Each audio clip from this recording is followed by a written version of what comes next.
Hi! Welcome to a special episode here on the channel. Today we're gonna talk about Frenetic Plus, a 23-year-old game that I think you're really going to like. I did. I liked it enough to make a whole ass YouTube channel because of it. We're also gonna talk a little bit about what this channel is and what we'll be doing in the future. And that's all well and good, but as I researched the game, I fell down a rabbit hole that led me to chasing down a trail of breadcrumbs that I hoped would lead me to learning more about the game, only to be faced with the terrible truths at the end of the rainbow. Let's go find out how deep it goes. Frenetic Plus is a single-player arcade-style mecha shooter where you pilot a multi-domain weapons platform called a suit in the game's lingo. Frenetic Plus is the successor to the original Frenetic, made in late 2002 in only 3 weeks. This original version was more of a pure arcade shooter experience, whereas Plus has a fully fleshed out story with 33 missions, along with several new features and more suits, weapons, enemies, bosses, etc. The intro with the red Karma logo gives the impression that the game was developed by more than one person.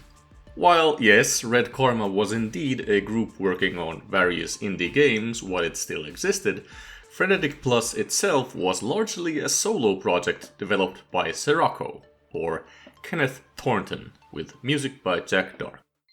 Initially, I was trying to record the game with OBS and was continuously met with a black screen, no matter what recording settings or sources I used. OBS works by injecting a hook into your system's 3D rendering pipelines. The problem with that is, Frenetic Plus does not use 3D acceleration. At all. So you'll need a backup recording app if you want to capture any footage. The flow of the game is twofold: the actual missions, where you blast apart enemy units, and the virtual console, which gives the player a world-building break. The missions are the meat of the game. From the virtual console, walking over to the Start Mission menu triggers the mission description and loadout selection sequence.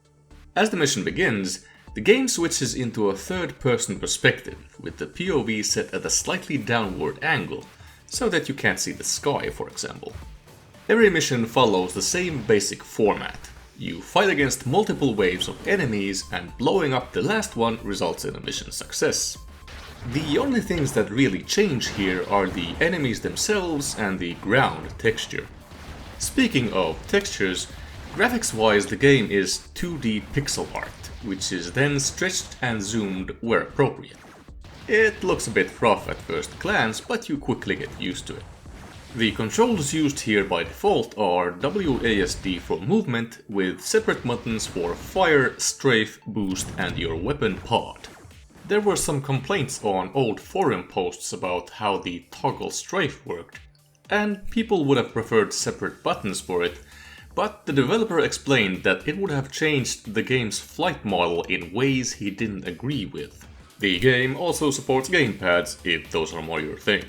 The missions are largely empty arenas with no obstacles present, leaving you free to concentrate on evading the constant enemy fire without fear of crashing into a tree or something. They also have no predefined boundaries, so you can freely move in any direction without eventually hitting an invisible wall. The game features 16 different enemy types, armed with different weapons with different properties and firing patterns, including 3 boss types with a greatly increased health pool. Their movement is fairly predictable, but they can sometimes surprise you. When you clear out a wave, the next one will instantly pop into existence, which can be a bit jarring when you're suddenly getting hit with guided missiles from all directions. Every enemy you take down rewards you with cash. However, if you overkill an enemy, causing more damage than you have to, you'll receive less cash for it.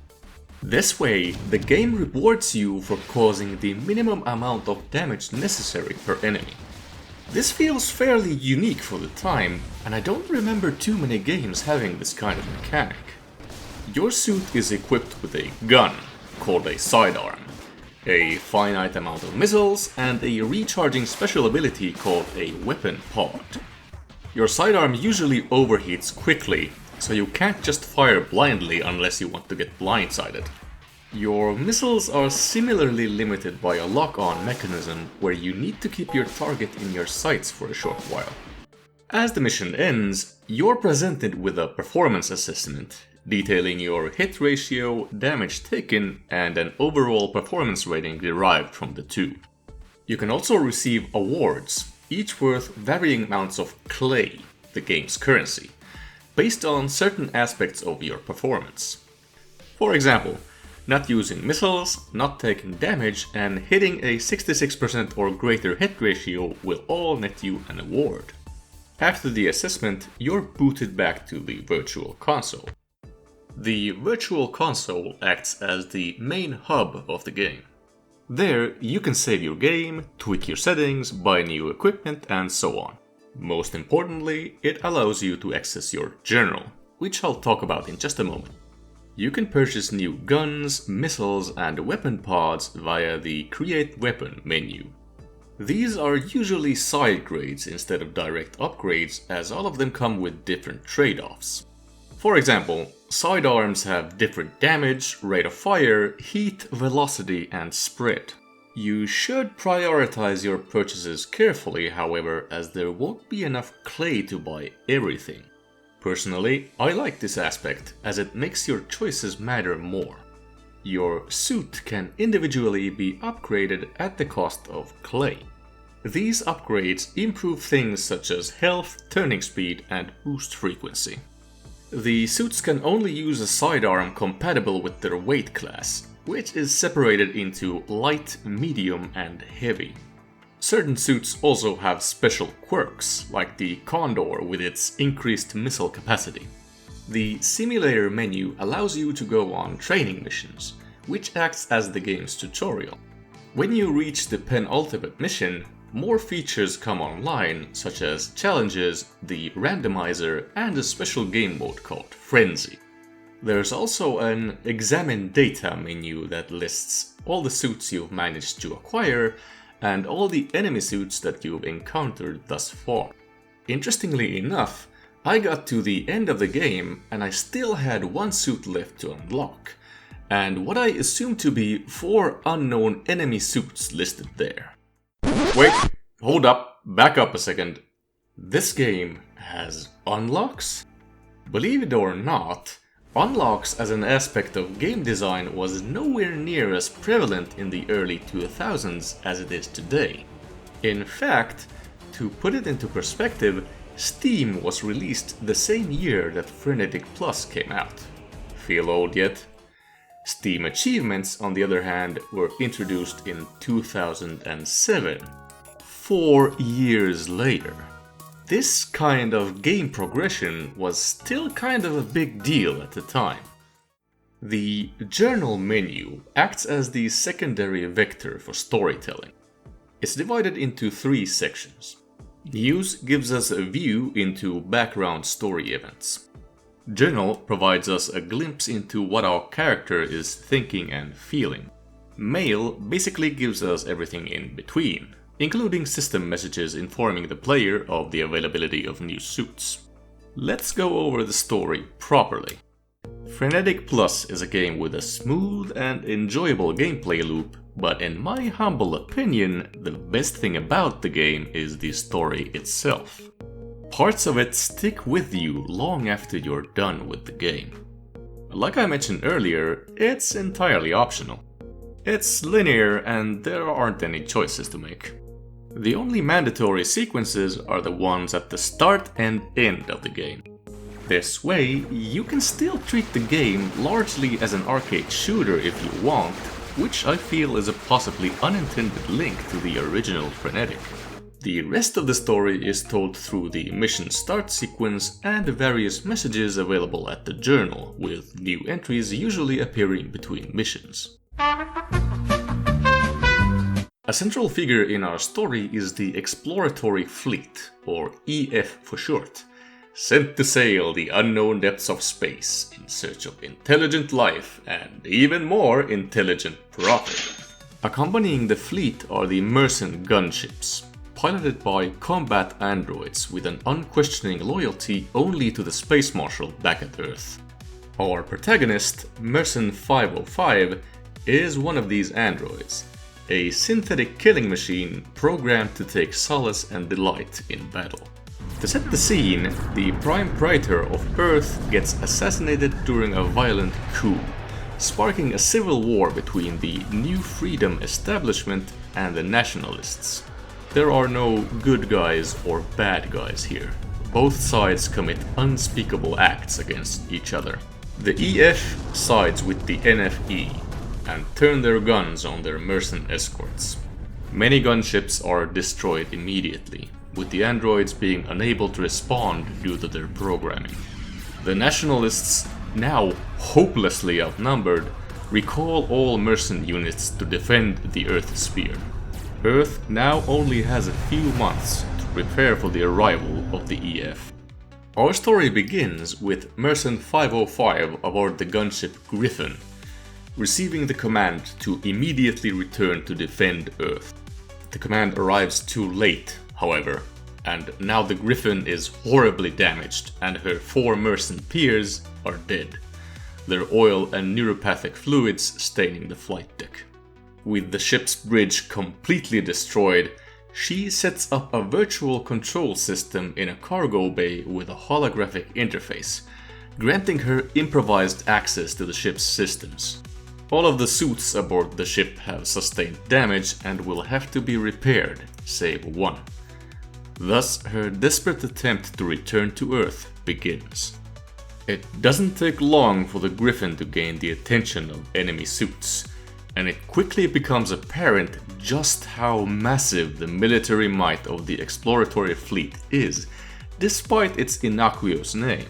They're able to relentlessly pursue the Griffin, sending detachment after detachment to take it down. 505 is constantly outnumbered and outgunned, so she has to use her wits and strike when the enemy is vulnerable, while using Nebula's radiation fields and asteroid belts as cover. Now, I haven't said anything too revealing about the story yet, other than the broad strokes, but I'm about to. If you're sensitive to spoilers, go to here to skip them. Still with me? Alright, those broad strokes I mentioned just now, they're basically the start sequence and a few mission descriptions. The good stuff comes from the journal.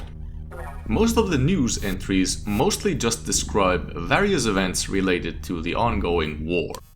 It's pretty depressing to read through for the most part. Distortion bombs going off in cities, orbital bombardments, terrorist attacks, and worst of all, a band postponing their gig. What's far more interesting is 505's personal journal entries combined with a few entries from the mail section. There's some amusing stuff in there, but we're on a timer here, so I'll just skip ahead to the most important bits. One of the first messages 505 writes down on her journal is her feeling utterly useless as she watches one of her Mercen peers effectively bleed out onto the flight deck. Note the word feel being used here. You'd think such a word wouldn't really fit into the Mercen vocabulary, In another entry, she talks about traveling through the vast emptiness of space, and how she feels endless and detached from the rest of the universe. There's that word again. Out of the 16 personal log entries 505 makes over the course of the game, she uses that exact word in 7. At a later point in the story, 505 tries to access her service history, only to discover that the records are locked. This leads to another discovery, where she suddenly understands what her anthro technician had to say about her designation. She had received an experimental synthetic emotion upgrade without her knowledge. That's why her peers didn't act like her. That's why she mentioned things like fear, depression, and grief in her logs. That is why her tech had told her that palindromes are different than the others. 505 is a palindrome.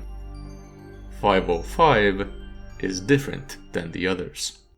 At the climax of the story, 505 finally manages to fight her way all the way back to Earth.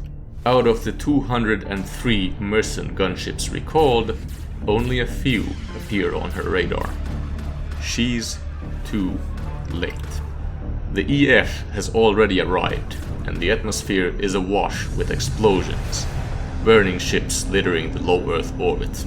She admits that she has no idea whether they can hold off the attack. As the battle rages, the Griffin's armor starts to fail, and most of the repair bots are destroyed. She orders the ship to land on the surface and wait for her. Things don't go as planned.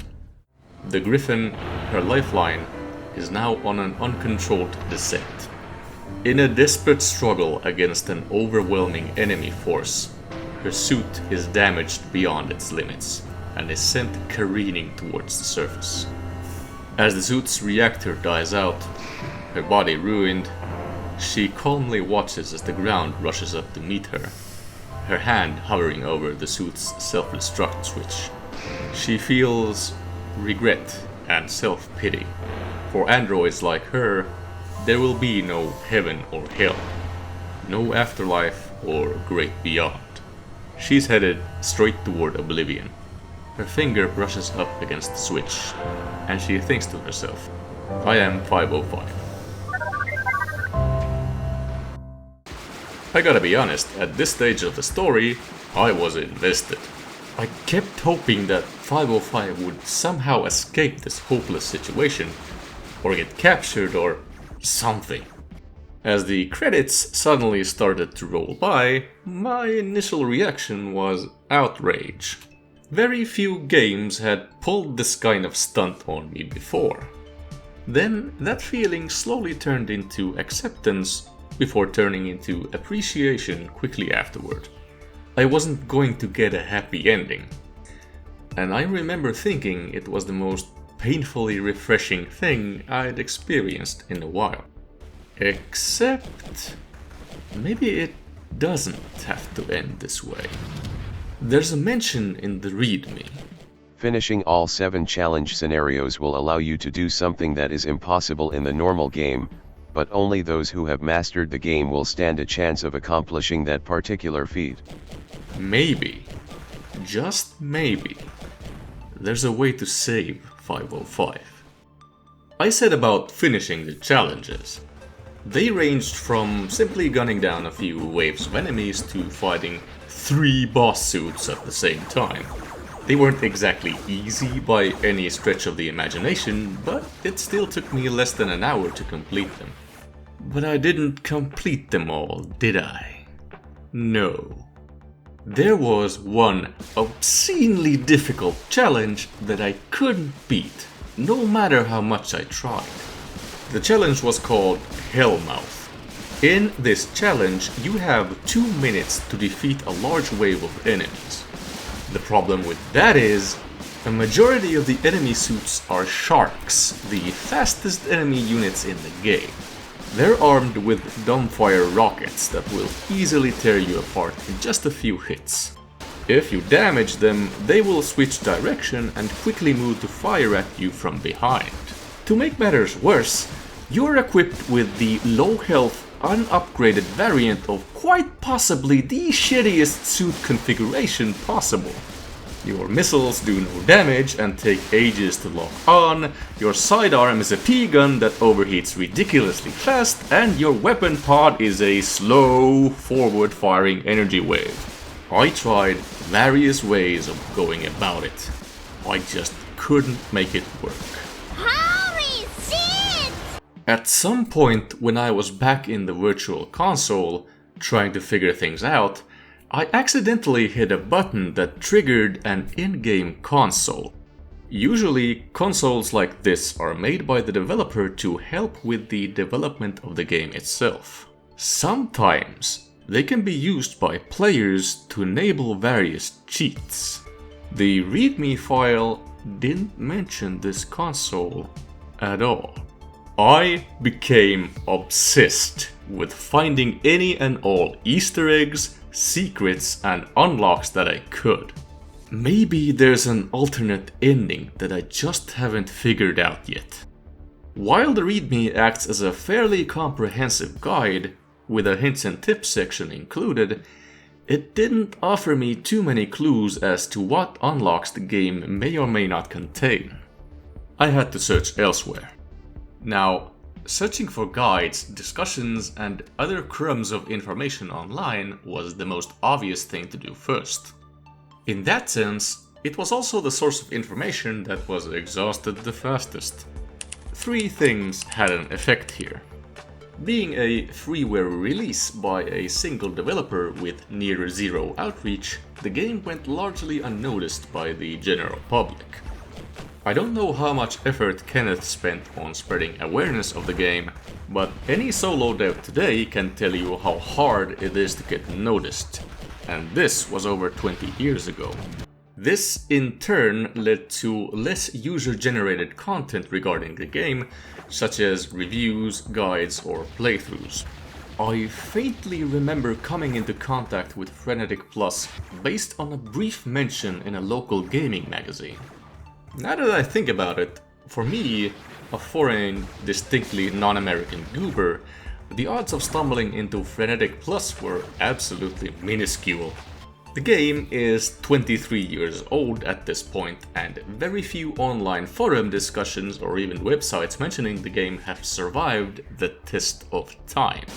Which is extremely unfortunate because those kinds of sources are generally the most valuable when it comes to secret hunting. This also applies to points of contact like links, user accounts, email addresses, all pointing to nothing. I found a few old forum discussions and some even older posts using the Wayback Machine, but nothing substantial regarding any secrets. It seemed that very few people had even gotten as far as finishing the game, much less trying out the challenges. This was getting me nowhere. So, I tried the next best thing, contacting the developer himself. Kenneth didn't exactly try to hide his contact information, at least at the time of the game's release. He readily supplied his contact details in the README file, namely his website and email. Trying to access the website he listed was an immediate no-go, mostly because the contact info has the wrong address. If you look at the top of the README file, you'll see the correct one without the World Wide Web prefix. But the link doesn't take you to where you think it will. It will redirect you to what appears to be a blog, Code Cthulhu. And look at that! We have a familiar name in the authors section. Disappointingly, however, the site doesn't seem to have any up-to-date contact information even after crawling through the source code. Usually socials are placed at the top or bottom of the site, but there's nothing here, just a dry dad joke at the bottom. As the blog lacks any identity or even a basic search function, it mostly gives the impression of a person talking to himself on the mirror. In fact, if we remove the author section from the site, this could be anyone's blog. Except that there's literally a blog post about Frenetic Plus on the site from not too long ago, where Kenneth speaks about the game in first person. Why are you hiding from me, Kenneth? You can't hide forever. I will find you, and mildly annoy you with my questions. Okay, so the website isn't getting us anywhere either. What about email then? Kenneth left his address on the README, and surprisingly, pinging flashmail.com tells us that the servers might still be running, even though the actual website redirects us to somewhere else entirely. So I thought I'd give it a shot, and wrote a nice, definitely not desperate email to Kenneth. Almost immediately, I was met with an automated notice of undeliverable mail. This tells me that even though the servers are still up, either the actual email service is no longer active or that Kenneth's old account no longer exists. Shit, we're running out of options. Okay, let's see here. I mentioned this earlier, but most of the forums mentioned in the game are dead, right?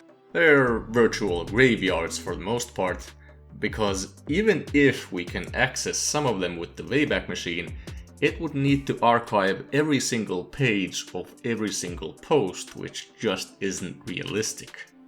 Well, there might be one option left though.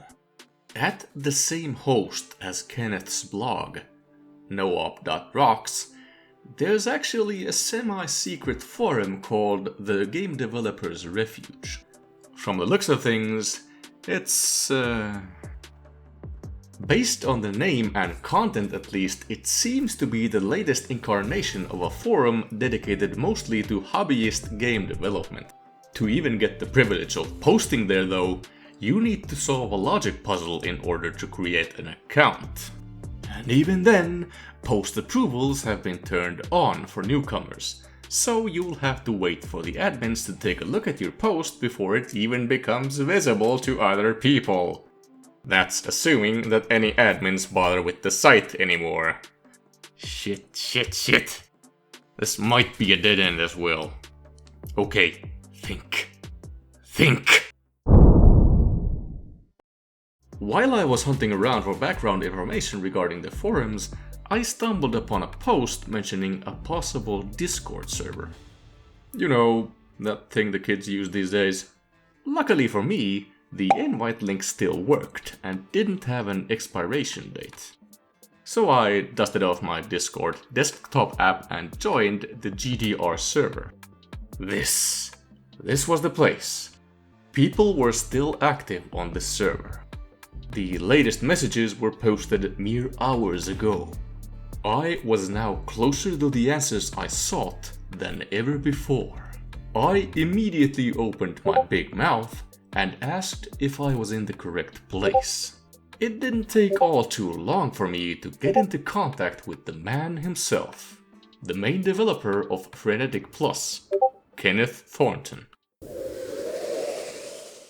Hi there. This is Sirocco, developer of Frenetic Plus, Phoenix Blade, Vampire Pimps from the Wild Beyond, and, a bunch of other smaller games that nobody ever really cared about. There you are.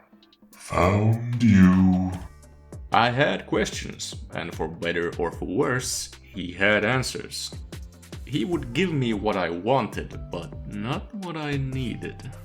Let's go through the revelations that follow.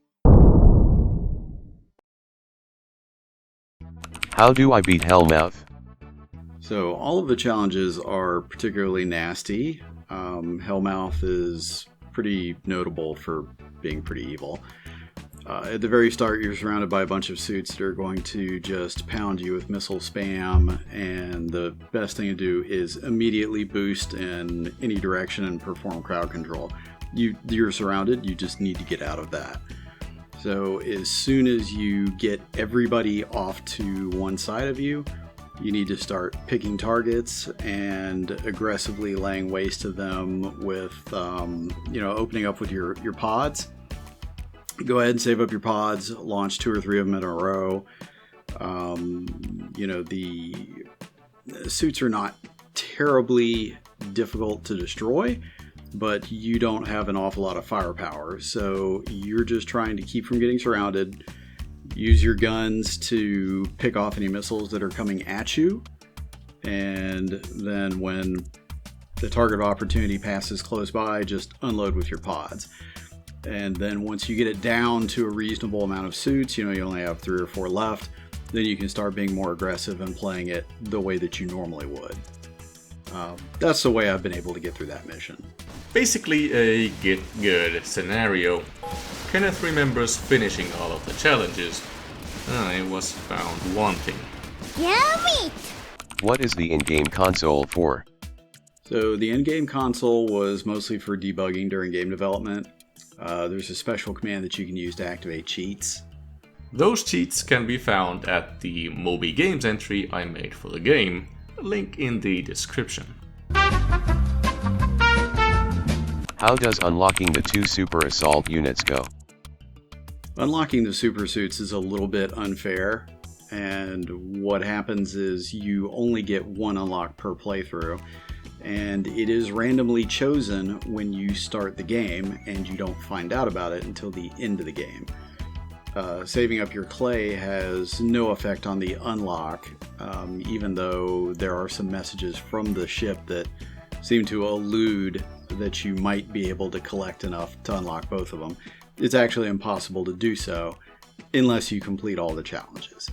Having unlocked Seraphina in my previous run, I saved up a massive amount of clay on a fresh run and happened to get Diabolique. That made me assume that one led to the other. What do you unlock for beating all challenges? Beating all the challenges unlocks everything useful. You get all the guns, you get all the upgrades, you get all the suits, including both of the super suits, which you normally cannot get. It does not unlock any missions. Hence allowing you to do something impossible compared to a normal playthrough, since you can normally unlock only 1. What are the remaining question mark entries in the examine data menu? There were, unfortunately, a few things left on the cutting room floor, so to speak, and those entries are placeholders for 4 types of stationary drones that never got added into the game. There was an empty pot waiting for me at the end of the rainbow. Inside was a note. Coming soon, it said. How do you reach a perfect score in the CLAY training tutorial mission? Without looking at the source code, I don't think I can tell you if it's possible to achieve a perfect 600 score in the training mission. It's based off of the weapon that you're using versus the health of the enemy suits. You need to hit them as little as possible, and it may not be technically achievable. Gee, thanks, Ken. It's not like I spent half an hour playing the tutorial over and over again, wondering what the hell was wrong. What is the goal of the Special Frenzy mission? Frenzy is just it's one of my favorite missions. It's really just a have fun, shoot things until time runs out type mission. Just get out there and unload and don't really think about it. Would have been cool if there was some form of high score list. The character ZEB is not only featured in the story but also in the end credits. Who is he? So the Zeb character comes courtesy of Mike, aka Povraiser of Ludum Dare fame and many other things. At the time that we were working on some stuff, I was working on Phoenix Blade. He was working on a Zelda-like game called Zeb Adventures, and it was really, really cute. I love the character, and so I asked him if I could put a reference to him in each of my games. Easter eggs! The game has them! There is a special string hidden in the launcher code. You've received a puzzle piece. What is its significance? So the executable contains some leftover strings and things. Some of it was from testing, some of it may have been from previous projects. But as far as I know, and as far as I can recall, there are no puzzle pieces in the game, and it was nothing that I had really planned for. So pretty sure it was likely the string just came from another project. I might have decompressed the main DOS executable for the game and datamined every string variable inside, because apparently I'm obsessed with the game and couldn't help myself. It's definitely not like I spent ages walking around the virtual console, constantly pushing buttons, hoping something would happen. Who even does that? Not me, no sir. Like I said in the intro, Frenetic Plus was the starting point for this entire channel. When the game came out, I kept thinking, why is no one talking about this game? It's like the game to talk about. The more time went on, the more it started to bother me. And I was starting to get worried that I'd forget. I don't want to forget about Frenetic Plus. I don't want to see it slip quietly into the night, never to be remembered again. Just as I don't want to forget about all the other games I've talked about on this channel. And now that I have this video, I'll always have something to remind myself of it and how I felt when I played it. That's kinda the thing about this channel.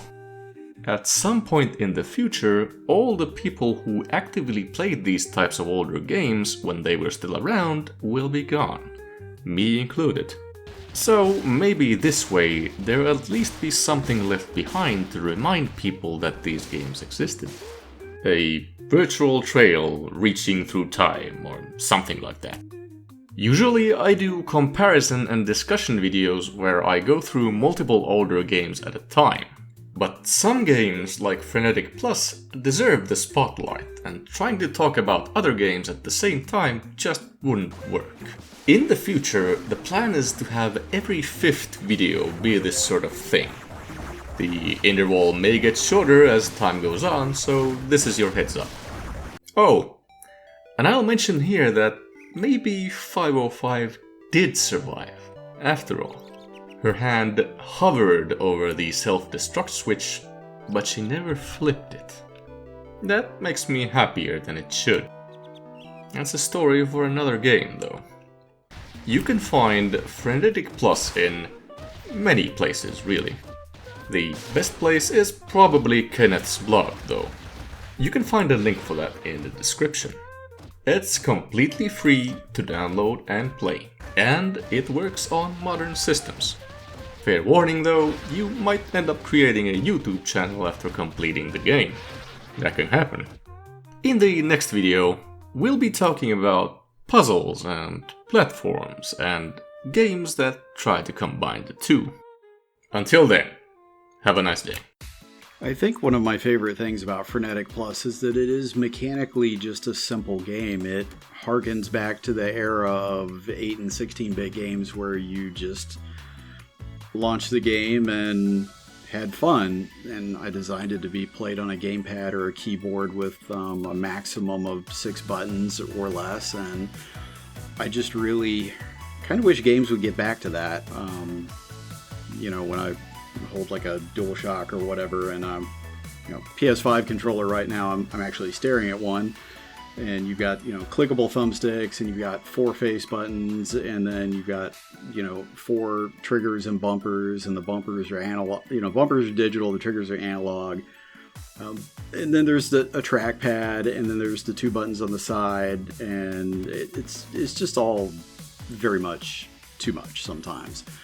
So I love going back, playing games like MAME, arcade games using MAME, and it gets you back to an era where gaming is just kind of pure. You have a goal. Sometimes that goal is to kill everything on screen. Sometimes it's simply to survive. Sometimes it's to get to the end of the level, and that's really all you have to think about.